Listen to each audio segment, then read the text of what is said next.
Middle-earth is filled with stories, timelines, and histories that Tolkien described in great detail. But even in a world this carefully crafted, there are things that simply don't have answers.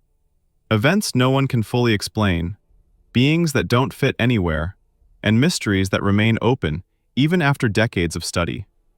In this video, we'll look at 10 of the most unexplained and strange parts of Tolkien's world, things that stand out, break the rules, or remain completely unclear. 10. Where did the hobbits come from? Hobbits are described as a distinct branch of humanity, yet their early history is almost entirely unknown. Tolkien only tells us one thing for certain, that hobbits are a branch of the race of men. But that sentence raises more questions than answers. When did they split from humans? Why are they so different? Smaller, quieter, and almost magically resistant to evil? Why do they remain completely unseen through the entire First and Second Age? No chronicles mention them. No elven song tells of them. Even the great kingdoms of men, who documented everything from battles to crop cycles, completely ignore the hobbits' existence. And then comes an even stranger twist. After the Fourth Age, hobbits begin to disappear. They fade from the world. They hide themselves from the big folk, to the point where Tolkien says they may still exist in a corner of the world, but unseen. In the end, we don't know where they truly came from, and we don't know where they went. And no one, not even Tolkien, explains why. 9. The nameless things beneath Moria. Deep beneath the roots of the Misty Mountains lies one of the darkest secrets in Tolkien's entire universe. Even Balrogs, demons of fire, are nothing compared to what lies beneath the roots of the Misty Mountains. Gandalf says only one chilling line: there are older and fouler things than orcs in the deep places of the world. And later, the nameless things, older than the world itself. Older than the world? How is that even possible? In Tolkien's cosmology, the world was sung into existence by the Ainur. Nothing should exist before that moment, and yet, these creatures do. We don't know what they look like. We don't know how many there are. We don't know if they think or hate. All we know is that they chew at the roots of the world in the blackness beneath time. If Balrogs hide from them, what kind of nightmare could that be? We don't know what they are, how many there are, or how they can exist. It remains one of the most unexplained mysteries in all of Middle-earth. 8. The other rings of power. It is told that 3 rings were given to the elves, 7 to the dwarf lords, 9 to mortal men, and 1 was forged for the Dark Lord himself. Yet very few know the full story. The elven smiths of Eregion forged many more rings, small rings, lesser rings, experimental rings, dozens, maybe hundreds. Sauron only corrupted the major ones. The rest? They scattered across Middle-earth. What powers did they possess? Did any of them fall into the hands of men? Were some lost in rivers, swallowed by dragons, buried under mountains? Or, do some still exist, quietly influencing the world in tiny ways? Tolkien never wrote a single catalog of these rings, which means there could be dozens of forgotten artifacts still out there, waiting to be found, or already affecting history in ways nobody recognizes.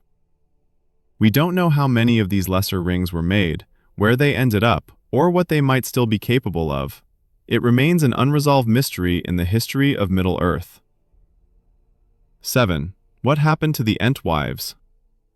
The entwives were the partners of the Ents, the gardeners, growers, and cultivators of Middle-earth. Unlike the Ents, who wandered wild forests, the entwives loved to shape the land, raise crops, and teach early men the ways of farming. Then they vanished. Their lands were destroyed during ancient wars, and after that, every trail simply stopped. The Ents searched the whole of Middle-earth for thousands of years, and they found nothing.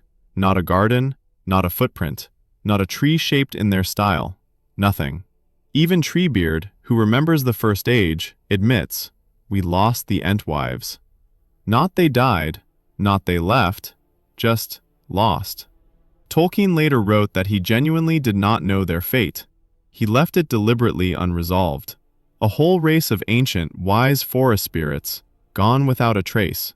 Maybe they fled east, maybe they turned into something else, or maybe, and this is the saddest possibility, they're still somewhere, waiting, and forgotten by the world.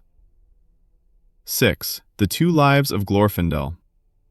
Glorfindel is one of the most powerful and noble elves in Tolkien's legendarium, a warrior of great courage and purity. In the First Age, he dies heroically, fighting a Balrog to save his people during the fall of Gondolin, one of the most dramatic, legendary deaths in all of elven history.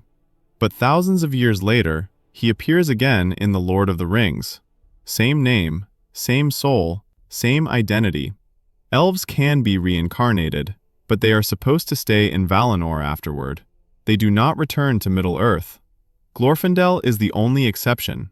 Tolkien struggled to explain why. In one version, the Valar send him back. In another, his soul is so pure that he is allowed to return. In another, Tolkien simply admits he doesn't fully know how to reconcile it. Why him? What makes Glorfindel different? Did he have a role to play that we never understood? No final answer is ever given, and his reappearance stands as one of Tolkien's unanswered questions. 5. Shadows in Utumno. Before Angband, before Sauron, before Mordor, there was Utumno, Morgoth's first and darkest fortress. A place where he twisted the world's earliest creatures, where shadows were born, where corruption entered the very bones of the earth. When the Valar finally overthrew Morgoth in the First Age, they destroyed Utumno. The deepest pits were never explored, not by elves, not by dwarves, not even by the Valar. What lives down there? Experiments Morgoth abandoned? Creatures too horrible to emerge into the light? Or powers even he could not control? Some people even imagine that the nameless things of the deep places might have crawled up from those forgotten chambers, gnawing on the foundations of the world itself. Utumno sits like a wound under the world, sealed but not healed, and its secrets remain untouched. 4. Where did the Blue Wizards go? Two wizards, Alatar and Palando, traveled into the east with a mission from the Valar, and then they vanished. No chronicles mention their return, no songs speak of their deeds. Not even Gandalf, who knew all the other Istari well, tells us what became of them. Tolkien wrote 3 different fates for the Blue Wizards. Maybe they failed and simply disappeared. In one version, they fell into darkness, losing their way in lands ruled by shadow long before Sauron rose to power. A quiet failure, no corruption, no heroism, just 2 Maiar swallowed by a world too far from the light of the West. Some believe they were destroyed by ancient powers in the East, forces even the wise did not understand. Maybe they created cults that later served Sauron. In another version, Tolkien hints they may have played a darker role. Perhaps they did not fall to Sauron, but became twisted imitators of him, forming secret cults that worshipped dark knowledge, preparing the way for the shadow. The East was full of forgotten kingdoms, strange religions, and ancient spirits. Maybe the Blue Wizards gave those cults the spark they needed, and Sauron only harvested what they began. Or maybe they succeeded and changed history without anyone ever knowing. In Tolkien's latest notes, the Blue Wizards are heroes. They undermined Sauron's power in the East for centuries, breaking his armies, disrupting his alliances, weakening his influence. Without them, Tolkien suggests Middle-earth might have fallen before the War of the Ring even began. A secret victory, unrecorded, unsung, but essential. But the mystery doesn't end there. The East is enormous, larger than all the mapped lands of Middle-earth combined. Countless tribes, empires, and forgotten ruins lie there. We know almost nothing about them. Maybe the Blue Wizards walked among those civilizations, founding schools of magic, guiding rebellions, fighting unseen wars, or disappearing into the cultures around them like wandering sages. Some fans even believe they still lived during the Third Age, hidden figures who watched the world from far beyond Mordor's borders. 3 endings, totally incompatible, and Tolkien never decided which one was true. 3. The Mystery of Ungoliant. Ungoliant is unlike any other creature in Tolkien's universe. She doesn't fit into any of the usual categories.